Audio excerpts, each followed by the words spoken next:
1 Coríntios capítulo 10. Portanto, quer comais, quer bebais, ou façais outra coisa qualquer, fazei tudo para a glória de Deus. Versículo 31. De todo o ensinamento de Paulo, creio que o princípio contido neste versículo é a suma de suas epístolas. Tudo na vida do apóstolo se resumia a glorificar o nome de Deus. Ao utilizar relatos da história de Israel, procurou dirigir os olhos dos coríntios a enxergar, através das alegorias do deserto, as mais ricas lições espirituais. Mesmo diante de manifestações sobrenaturais e da constante proteção divina, Deus não se agradou da maioria dos israelitas. A murmuração por alimento e água, a idolatria e a cobiça eram uma prova de que, apesar de todos terem saído do Egito, o coração de quase todos permanecia lá. Foi para advertência nossa, de nós outros, sobre quem os fins dos séculos têm chegado, que a história de Israel foi escrita com riqueza de detalhes. Podemos dizer que o Egito simboliza este mundo e seus prazeres temporários, e o deserto, o caminho estreito, o único que conduz à terra prometida. No entanto, o fato de apenas estar no deserto não é sinônimo de salvação. Quando Cristo foi tentado no deserto, ele venceu o apetite, a cobiça e a idolatria, justamente o que levou milhares de israelitas a serem destruídos pelo exterminador.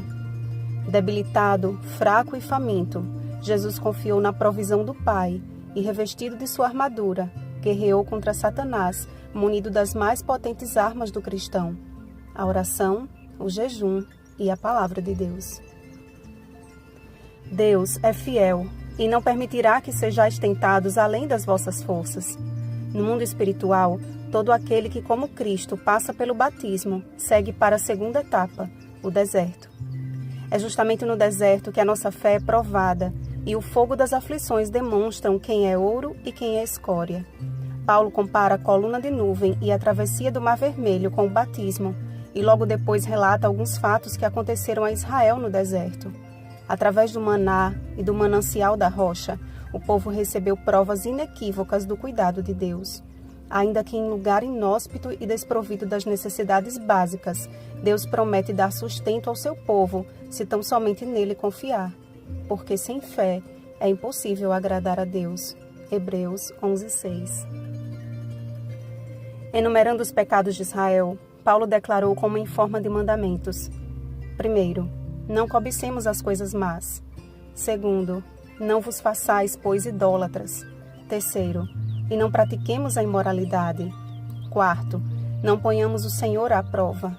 5. Nem murmureis. Todos aqueles que se recusaram a abandonar tais pecados não alcançaram a terra prometida.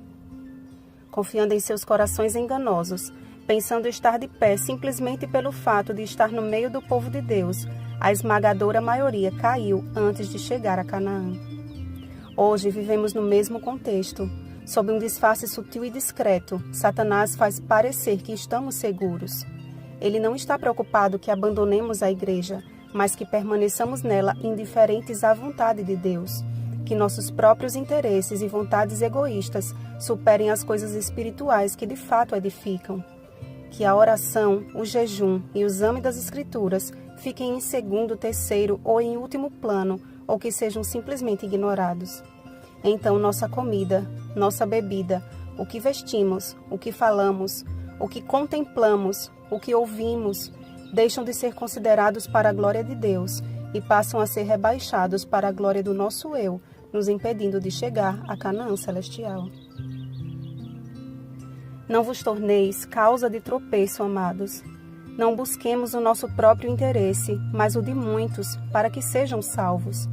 Porque nós, embora muitos, somos unicamente um pão, um só corpo, porque todos participamos do único pão. Eis o nosso maná, Cristo Jesus. E todos bebemos da mesma pedra espiritual, e a pedra é Cristo. Não podeis beber o cálice do Senhor e o cálice dos demônios. Não podeis ser participantes da mesa do Senhor e da mesa dos demônios. Portanto, aquele que pensa estar em pé, veja que não caia. Servir a Deus requer renúncia e abnegação. Estamos dispostos a crucificar o nosso eu por amor a Jesus e aos nossos semelhantes? Nos desertos desta vida, confie no Senhor, que Ele lhe proverá livramento, de sorte que a tentação possais suportar. Então chegarás seguro à eternal terra prometida. Feliz semana, um só corpo em Cristo. Rosana Garcia Barros.